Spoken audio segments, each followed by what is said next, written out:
waiting. Okay, here. Another one. Somebody else just pulled in too. I don't have workers till 3, so I'm trying to split everything.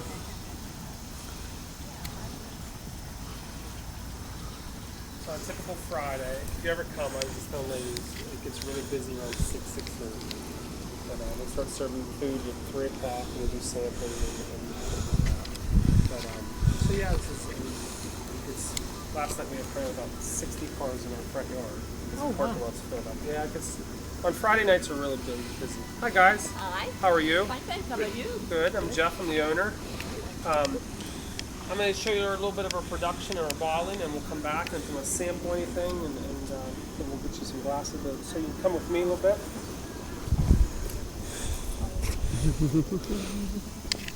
You ever been here before? No.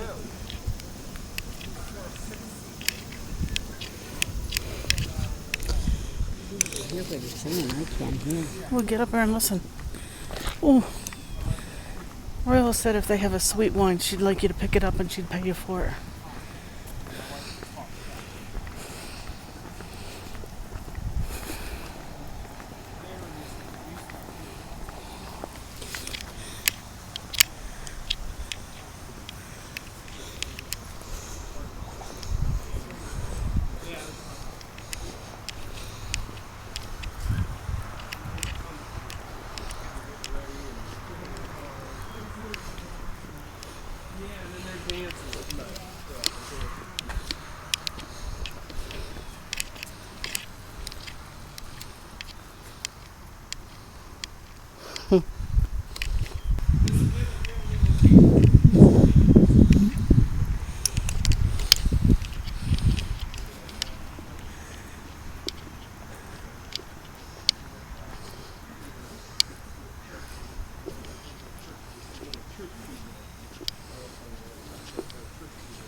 Right now, this is all storage. These will, so my son will wash and sanitize and clean all these. These are what we've been bought with. Stainless is by far the best because it doesn't breathe. Even glass breathes, plastic breathes worse than anything. So what we'll do is on Tuesday I'll bring another. So we just made 620 gallons. We'll do another 620 gallons. But right now I have 6 fermenters. Each one of these hold 220 gallons.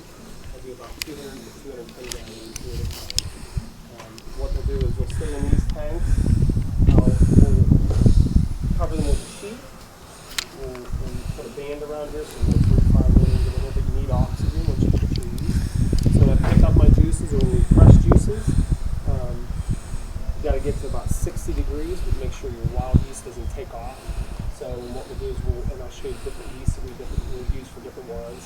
So we'll stay in here about anywhere, maybe 10 days, 14 days at the longest. And you don't want it to actually burn off your sugars too much. The higher sugar content, the higher alcohol content that you get. And this is my cider tank, and I'll give you guys a taste of cider. This is basically a beer tank. This is a pressurized tank. I just got this last year, and we started making cider. So all my cider, I get apple cider from Kiskiniinetas in Paula. So last year we did a little over 1,000 gallons of their cider. They press it right there. I usually pick it up a day later, so it's non-pasteurized, which is good for my yeast. So once I produce and we'll ferment it here, it'll then sit in the plastic barrels for about 2 to 3 months, and I'll keep on wrapping it off. And when I say wrap off, all my dead yeast cells fall to the bottom and take the clean stuff. And when I put it here, I'll hook this up to CO2. Gotta get it to about 34 degrees. So I try to use Mother Nature as much as I can. So this hasn't been used right now because of the temperature. We have a walk-in cooler, but it's not big enough for what I need for here. There's this right here is a stone, and it goes into the tank. So when we put CO2 there, it takes about 10 days, 11 days, depending on how cold it is. And it's the tiniest little bubbles. It's not like an it's not like an aquarium or anything. But what it does is it pumps CO2 through and it infiltrates the cider. So when you get beer and you pour a beer out and it's got the carbonation, you get the head to it. That's exactly what the cider will do. Cider is not as won't accept as much CO2 as beer, but it does accept CO2. But again, it comes off the temperature. Once it's from here, and I get enough CO2, this is a little tester, so we'll test it. I'll hook up my CO2 up to here. You'll pump it out, and it goes right into kegs, and it takes about 6-7 minutes to fill a keg because you want to go super slow. This is full from the bottom. It fills up so you don't lose your CO2. But yeah, this is cider, and those are my wine tanks. And then what we do is everything stores in here, and and we have a heater and things like that in here. And then once we go to how to move these, so please be careful. But I'm hoping my kids will start the bottle a little bit. So if you come down here, I'll show you what we do here. I pull my fork up. We do all gravity flow right now, and you pick up this barrel. This is the barrel they're going to bottle today. Sorry, this is a blush wine. So we'll pick this up, or the hose that'll come in. You can come on in here, just watch the hose in. This is our 3-bottle filler that we would put in here. This will flow in the back. There's a cover on here, so you just set your bottles on here. And usually my son is the bottler, so he'll put 3 at a time. He'll pull them off. Okay. Once this is full, he'll put it. So then my niece or my daughter will usually slide the cap on. Put your cap here, and then your cap is on. It's bottled. We used to do the corks. You're going to see a lot more, especially in the next couple of years. Natural cork isn't the way to go anymore because, especially in production for us, everything's going to be laid on their side in the off season. So when you have natural cork, a natural cork will dry out. And then you actually have what they call cork taint, and they say about 5%. So when you think about 100 bottles of wine, 5 of them are going to go back to bad just off of your cork. So cork is kind of on its way out a little bit. These are synthetic corks, a lot more expensive, but you don't get the drying out of the cork. You don't have to lay these on their side or anything like that. So we used to use this.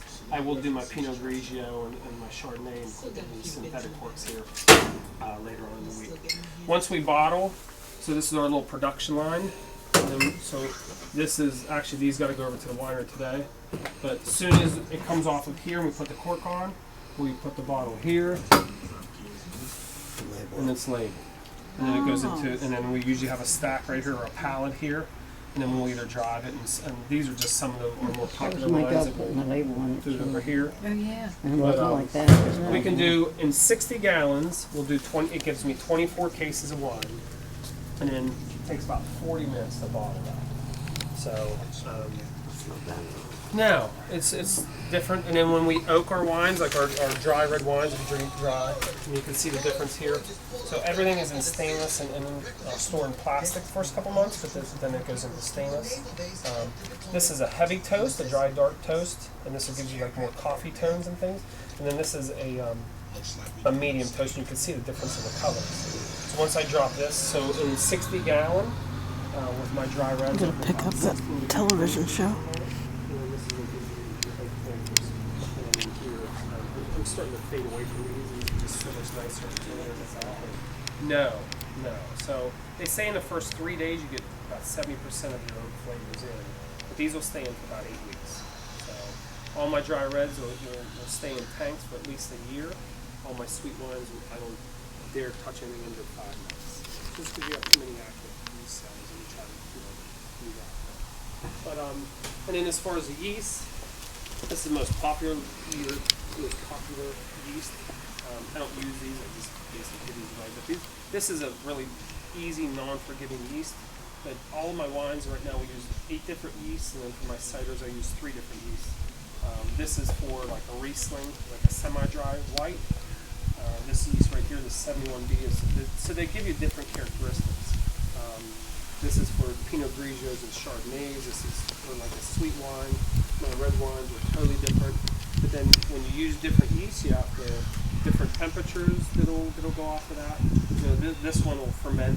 You can get it to 55 degrees and throw this in there, and it'll be fine. If you were doing a red wine, it was 55 degrees, and you put that yeast in there, it'll just sit there, and you have what you call stuffed yeast in it. It's not good for it. So you have to check your temperatures. All my PA wines will come out in the middle of winter. Like I get them to 22 degrees, and if you've ever had a bottle of wine, you have like some crystals at the bottom or something like that, and you see that it's not harmful, it's just acid, and it's basically what gives you your like it's not juice, it's what makes it in the wine. PA wines are so high in acid, so basically what happens is my PA wines, I have to drop the acid. The only way you can drop acid is when you get it below 22 degrees, more acid.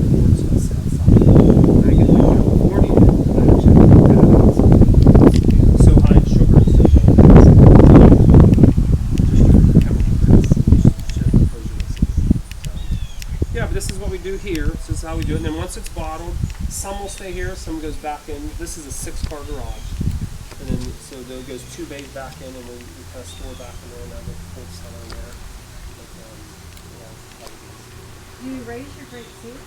no, so I buy all my grapes. I buy all my grapes, and then, like, for example, this right here, what I bought is juice. So I'll bring this home. Like Tuesday, we have a lot of sweet wines. So I go into Freeport, New York, and there's a juice factory there. And they get me in, and they sell 2.5 million gallons of juice. Yeah, so. When you buy the grapes, how do you? So, for example, here's a picture of my Niagara. I just did Niagara. It's a pretty neat process. I'll get away from these things here. So this was my Niagara that I just bought.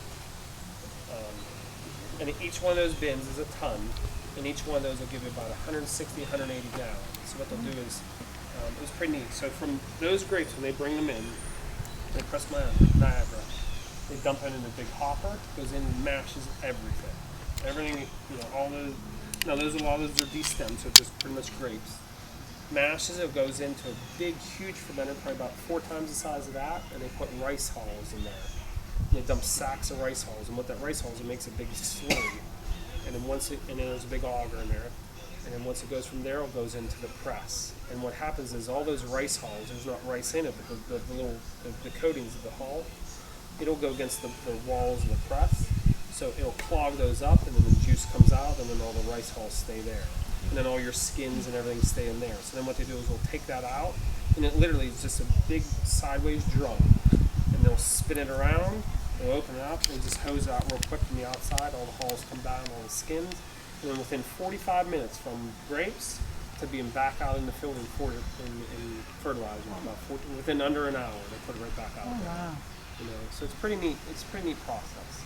And I used to teach last year.